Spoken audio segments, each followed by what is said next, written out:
আমরা অত্যন্ত ব্যথিত এবং লজ্জিত যে খুনি হাসিনার শাসন আমলে আমরা ২১ বার হামলার শিকার হয়েছি, কিন্তু একটা হামলারও বিচার হাসিনার আমলে পাই নাই। কিন্তু এই বিপ্লব পরবর্তী স্বাধীন বাংলাদেশে আমরা প্রত্যাশাই রাখি না, আশাই রাখি না যে আমাদের উপরে আক্রমণ হবে, অ্যাটাক হবে, আমরা নির্যাতনের শিকার হব। তারপরেও যেহেতু এরকম একটি সন্ত্রাসী আক্রমণ চালানো হয়েছে আমার উপরে, এই হামলার অতি দ্রুত বিচার হবে এটা আমরা আশা করেছিলাম। কিন্তু এখানেও যে নাটকীয়তা, সরকারের আইন শৃঙ্খলা বাহিনীর যে নীরবতা এবং তাদের যে নানামুখী ষড়যন্ত্রের গন্ধ আমরা বিগত কয়েকদিন ধরে দেখতে পাচ্ছি, তাহলে আজকে আমরা বলতে বাধ্য হচ্ছি যে আওয়ামী লীগের যে কালচার, আওয়ামী লীগের যে সংস্কৃতি ছিল আর বর্তমান এই ডক্টর মোহাম্মদ ইউনূসের সরকারের আমলের এই যে কালচার সংস্কৃতির মধ্যে তফাৎটা কোথায়? ২০০০ ছাত্র জনতা জীবন দিয়েছে এই কারণে নয় যে ফারুক হাসানের পা আপনারা হামলা চালিয়ে ভেঙে দিবেন, তার কপালে ছুরি দিয়ে আপনারা এখানে ২ ইঞ্চি ক্ষত করবেন, তাকে হত্যার উদ্দেশ্যে তাকে আপনি বা আপনারা হামলা চালাবেন তার উপরে। এই জন্য ২০০০ ছাত্র জনতা জীবন দেয় নাই। লাখ লাখ ছাত্র জনতা হাসপাতালের বেডে কাতরাচ্ছে, বিভিন্ন জায়গায় কাতরাচ্ছে, এরকম বাংলাদেশ দেখার জন্য নয়। আজকে আমরা ধিক্কার জানাই যে কিভাবে এই খুনিরা ৬ ঘন্টার মধ্যে জামিন পায়।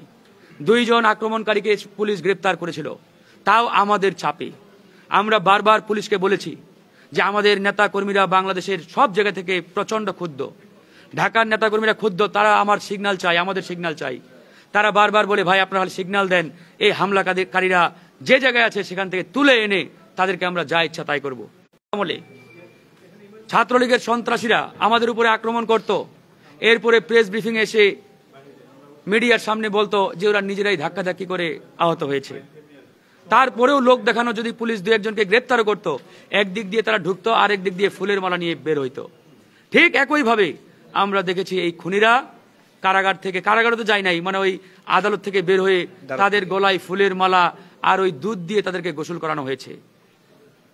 এই বিপ্লব পরবর্তী বাংলাদেশে এর চাইতে জঘন্য লজ্জার ঘটনা আছে বলে আমার মনে হয় না। প্রতিষ্ঠা করবেন, তার মাধ্যমে বিচার বিভাগ স্বাধীন হবে, বাংলাদেশের মানুষ ন্যায় বিচার পাবে, এটাই ছিল আমাদের প্রত্যাশা। কিন্তু তিনি চেয়ারে বসার পরেও আমরা যে ধরনের ঘটনাগুলো দেখতে পাচ্ছি, আসলে আমাদের বলতে এখন আমরা বাধ্য হচ্ছি doctor Mohammad Yunus sir, you are not fit for Bangladesh. বাধ্য হচ্ছি। আমরা এই বিপ্লবের অন্যতম সম্মুখ সারির যোদ্ধা, আমরা এই বিপ্লবে নেতৃত্ব দিয়েছি, আমরা এই বিপ্লব ঘটিয়েছি। এখানে সব রাজনৈতিক দল, কৃষক, শ্রমিক, ছাত্র জনতা সবাই অংশগ্রহণ করেছে। আমরা মামলার শিকার হয়েছি, জেলে গেছি, রিমান্ডে গেছি, আমরা সবাই সম্মিলিতভাবে বিপ্লব ঘটিয়েছি। এবং বিপ্লব ঘটার পরে এই বাংলাদেশে আমাদের উপরে আক্রমণ হবে, আমাদেরকে আহত করবে, আমাদেরকে মার্ডার করবে, তাহলে এই বাংলাদেশ আমরা কেন ফ্যাসিবাদ মুক্ত করলাম বলেন? কেন আমরা এই বাংলাদেশকে নতুন করে গড়ে তোলার স্বপ্ন দেখলাম? আজকে মিডিয়ার ভাইরা এখানে আছেন, আপনারা একটা জিনিস বিগত দিনে দেখেছি ভুলভাবে উত্থাপন করেছেন। এই সন্ত্রাসী হামলাকারীদেরকে আপনারা ছাত্র এবং আহত পরিচয় দিয়েছেন। প্লিজ আপনাদের অনুরোধ, এরা কেউ হামলাকারী, ছাত্রও নন, আহত নন, এদের একটাই পরিচয়, এরা সন্ত্রাসী, এরা স্রেফ সন্ত্রাসী। এবং এই সন্ত্রাসীদেরকে রাষ্ট্রীয় পৃষ্ঠপোষকতায় জামিনের ব্যবস্থা করা হয়েছে, জামিন দিয়েছে।